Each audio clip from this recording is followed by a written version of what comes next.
आप देख रहे हैं मंत्र भारत न्यूज चैनल। मैं हूं कविता। पिछले कुछ समय से सोने और चांदी के दाम में गजब की तेजी आई है। चांदी एक ही महीने में 1 लाख रुपए से ज्यादा चढ़ गई, जबकि सोना भी 30 से 40 हजार रुपए चढ़ चुका है। हालांकि शुक्रवार को इन मेटल में भारी गिरावट देखने को मिला। MCX पर चांदी 34 हजार रुपए तक गिर गई और 3,66,000 रुपए पर आ गई। इसी तरह सोने के दाम में भी 5 हजार रुपए की गिरावट आई और ये 1,79,000 रुपए प्रति 10 ग्राम पर कारोबार कर रहा था। शुक्रवार को सोने और चांदी में इतनी बड़ी गिरावट के बाद गोल्ड सिल्वर ETF के दाम टूट गए थे।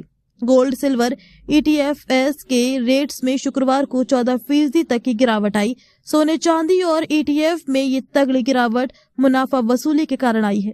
वहीं इस गिरावट के बाद ये सवाल उठ रहा है कि क्या गोल्ड और सिल्वर में निवेश के नए मौके बन रहे हैं या फिर गोल्ड और सिल्वर में रैली समाप्त हो चुकी है। आइए जानते हैं गोल्ड सिल्वर ETF खरीदारों को अब क्या करना चाहिए।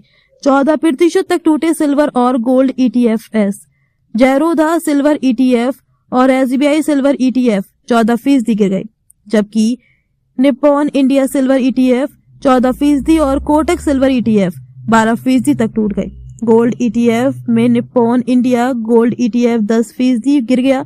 ICICI प्रूडेंशियल गोल्ड ETF 6% गिर गया और टाटा गोल्ड ETF में भी 8% तक की गिरावट देखने को मिली। सोने और चांदी में गिरावट की क्या है वजह?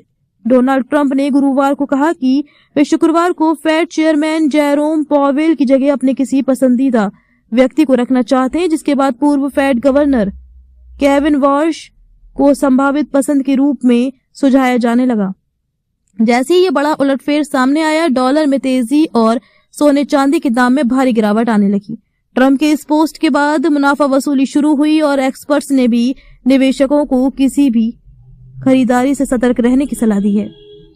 सोना चांदी निवेशक क्या करें? इकोनॉमिक टाइम्स के मुताबिक बिकवाली के बावजूद बाजार आशावादी बना हुआ है। UBS ने बढ़े हुए निवेश के कारण अपेक्षा से अधिक मजबूत मांग का हवाला देते हुए मार्च, जून और सितंबर 2026 के लिए अपने सोने की कीमत का लक्ष्य $5,000 के पहले पूर्वानुमान से बढ़ाकर $6,200 प्रति औंस कर दिया है।